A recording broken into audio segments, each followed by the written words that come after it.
Salam semesta. Kembali di channel kami Solution Kreatif.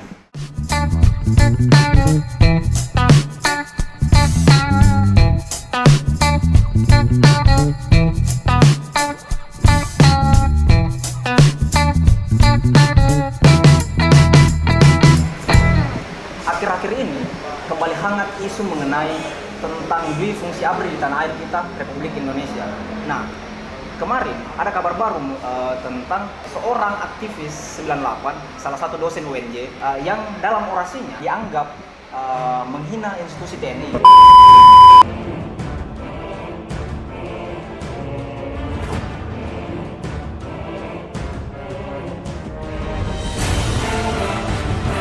Angkatan Bersenjata Republik Indonesia tidak berguna, bubarkan saja, diganti menwa, kalau perlu diganti pramuka.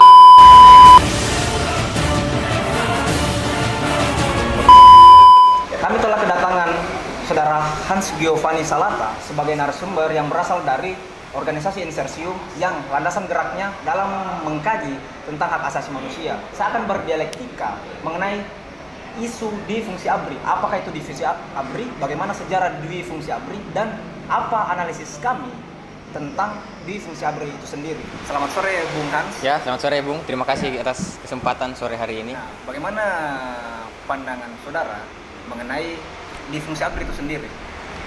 Kalau saya secara pribadi melihat dwi-fungsi ABRI, saya memang tidak setuju dengan dwi-fungsi sekarang TNI ya, dengan dwi-fungsi TNI, karena kalau kita berkaca kepada pengalaman masa lalu, cukup banyak pengalaman buruk terkait dwi-fungsi ABRI pada era Orde Baru yang kita dapatkan dari berita-berita maupun bacaan-bacaan dan diskusi-diskusi sebelumnya.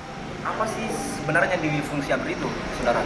Ya, jadi kata dwi-fungsi ABRI itu sebenarnya merupakan kata yang digunakan pada era Orde Baru. Tapi kalau kita berkaca kepada sejarah, sebenarnya ide ini muncul pada era Orde Lama, yaitu pada kira-kira tahun 1957.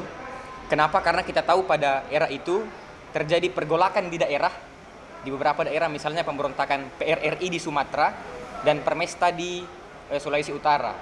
Nah, pada saat itu Jenderal Nasution mengenalkan konsep namanya Jalan Tengah. Jalan Tengah ini adalah konsep di mana Jenderal Nasution ingin agar NI turut terlibat dalam upaya-upaya memberantas gerakan-gerakan radikal dan menstabilkan kondisi-kondisi di daerah dengan cara mendudukkan personel TNI menjadi kepala daerah, bupati, wali kota, atau gubernur. Konsep jalan tengah yang diperkenalkan oleh Nasution ini kemudian pada tahun 57 dibuatkan peraturan perundang-undangan, namanya Undang-Undang Darurat Perang. Itulah awal mula dwi-fungsi ABRI di Indonesia. Itu tahun berapa? Itu tahun 1957, namanya Undang-Undang Darurat Perang. Nah, tapi menurut Salim Said, sejarawan, dalam bukunya menuliskan bahwa sebenarnya selain untuk menstabilisasi kondisi di daerah, jalan tengah yang dikemukakan oleh Nasution itu sebenarnya bertujuan untuk menandingi pengaruh dari Partai Komunis yang pada tahun itu pengaruhnya sudah cukup besar. Berarti ada latar belakang ideologi, Ya. gitu. Karena ada hegemoni Partai Komunis Indonesia yang dimana itu akan membuat negara ini didominasi oleh partai itu. Kalau dia menang pemilu kan Ya. seperti itu. Akhirnya muncul ideologi fasisme atau militerisme dalam institusi TNI Ya. seperti itu. Nah, itu kan tadi bagaimana kemunculan isu di fungsi ABRI. Nah, kita akan membahas bagaimana klausul di fungsi ABRI yang berubah menjadi di fungsi TNI Ya. yang sekarang isunya hangat ini, Bukan? Oke, jadi begini. Dwi-fungsi TNI itu sebenarnya kembali mencuat ya, bisa dibilang begitu, itu tahun lalu, tahun 2018. Dimulai ketika TNI menandatangani MOU, Memorandum of Understanding, dengan Polri, di mana Polri ingin TNI lebih jauh terlibat dalam upaya menjaga ketertiban. Nah, kemudian pada awal tahun ini ada upaya dari pemerintah untuk merevisi Undang-Undang Nomor 34 Tahun 2004 dengan tujuan perwira TNI, khususnya perwira tinggi dan perwira menengah, itu bisa menduduki beberapa posisi di kementerian yang terkait dengan militer seperti itu. Nah, kemudian kita tahu Panglima TNI sempat mengatakan bahwa memang banyak perwira TNI, khususnya perwira menengah, yang saat ini non-job, tidak ditempatkan dalam struktur TNI. Nah, oleh karena itu ingin ditempatkan di beberapa kementerian, tapi karena Undang-Undang 34 tahun 2004 tidak membuka ruang, maka undang-undangnya mau direvisi. Makanya muncul kembali isu ini seperti itu. Yang saya ketahui Bung Hans, untuk TNI memang bisa berpolitik, tapi dia harus pensiun dini dulu dari TNI. Nah, bagaimana mekanisme itu? Apakah memang mekanisme itu berjalan atau tidak? Oh, jadi begini. Kalau yang tadi soal pensiun dulu, itu di TAP MPR nomor 8 tahun 2000, itu diatur. Memang pasal 5-nya mengatakan bahwa TNI jika ingin menduduki jabatan sipil harus mengundurkan diri dulu dari jabatannya di TNI, dari kepangkatannya. Nah, tapi kemudian di Undang-Undang 34 tahun 2004 diatur begini, bahwa TNI aktif yang masih punya pangkat itu bisa duduk di jabatan sipil, asalkan di kementerian yang berhubungan dengan militer.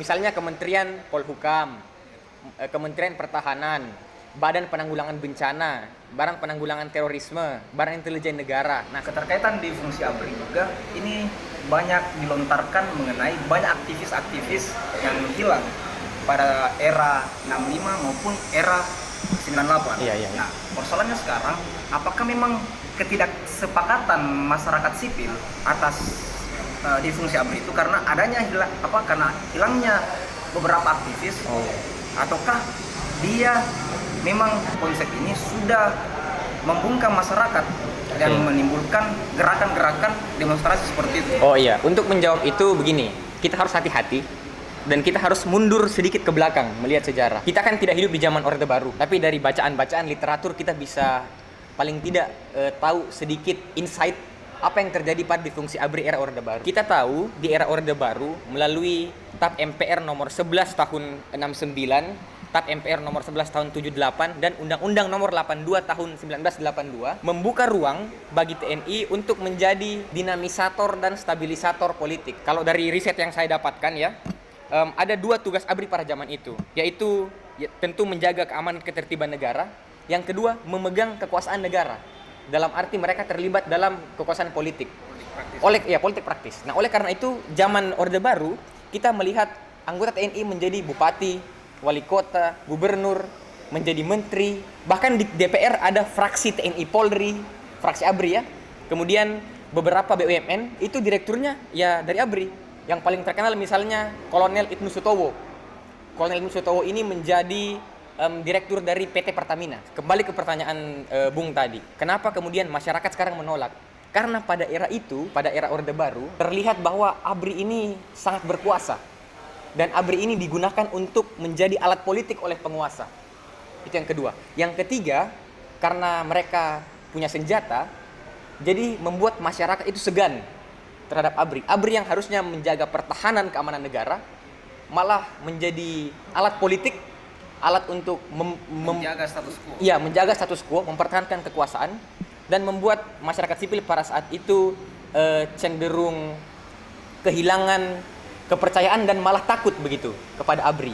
Nah, itulah kenapa kemudian muncul isu, ketika muncul isu definisi TNI, masyarakat dengan keras menolak karena mereka punya pengalaman di masa lalu yang kurang baik tentang ABRI begitu. Di bukunya Budiman Sujatmiko, Anak-anak Revolusi, di situ dia gambarkan bagaimana ABRI dipergunakan oleh penguasa pada saat itu yang digunakan untuk melakukan tindakan-tindakan membungkam komunitas-komunitas tani di desa Budiman Sujatmiko. Nah, kakeknya ini disuruh oleh pihak ABRI itu sendiri untuk menembak mati para anggota itu. Nah, sedangkan kakeknya adalah kepala desa pada saat itu yang sangat segan sebenarnya dengan partainya sendiri, yaitu Partai Nasional Indonesia, tapi karena era Orde Baru akhirnya dia seolah-olah mengikuti instruksi dari penguasa pada saat itu. Nah, kita bisa lihat gambaran di buku Budiman Sujatmiko, Anak-anak Revolusi itu, yang dimana ABRI betul-betul menyentuh hal yang sangat dekat dengan masyarakat. Ini persoalan komunitas atau organisasi tani yang ada di desa Budiman.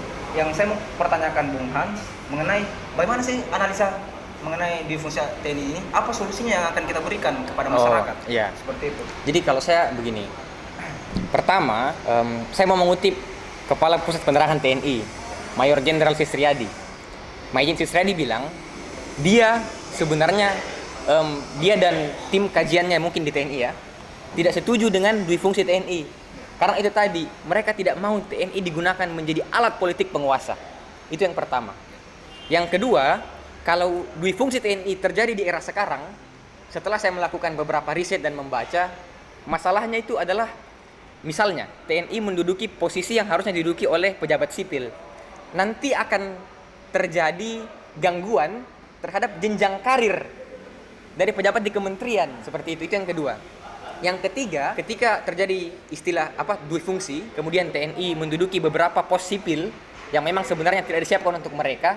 Nah, itu kita bisa melihat jangan sampai apa yang terjadi di masa lalu, seperti yang tadi disebutkan ya, bahwa TNI menguasai bahkan sampai ke tingkat terkecil, itu terjadi lagi. Kalau mau merespon dari bukunya Budiman Sujatmiko tadi, kita tahu zaman Pak Harto ada program namanya ABRI masuk desa. Kita tahu ada program namanya Bintara Binaan Desa. Ya, yang mana Itu masih ada sampai sekarang, Bu? iya sampai sekarang memang masih ada. Yang mana tapi sekarang memang betul-betul dibatasi. kalau nggak salah. Iya, Babinsa singkatannya. Itu dibatasi untuk menjaga keamanan. Nah, zaman dulu tidak. Zaman dulu memang digunakan bagaimana mereka, maaf saya katakan, watchdog. Apa itu, Mas? Watchdog itu bagaimana mereka digunakan sebagai penjaga dari pemerintah, di mana mereka berkoordinasi dengan pemerintah. Nah, kalau kita melihat film dokumenter dari Journeyman Pictures tentang bagaimana era politik Orde Baru, kita dapat melihat fakta bahwa zaman dulu bupati, wali kota, gubernur, kalau bukan dari TNI, meskipun bukan dari TNI, mereka harus berkoordinasi dengan Korem setempat, Koramil setempat, Kodam setempat, seperti itu. Nah, kita tidak mau kan TNI, institusi TNI digunakan kembali untuk kepentingan politik. Bagaimana dengan tentara yang melakukan pensiun dini, misalnya anak SBY, siapa lagi namanya? Agus Harimurti Yudhoyono misalnya. Nah, bagaimana dengan itu? Apakah tidak ada persoalan? Apakah sudah hilang pengaruhnya di TNI atau bagaimana? Begini.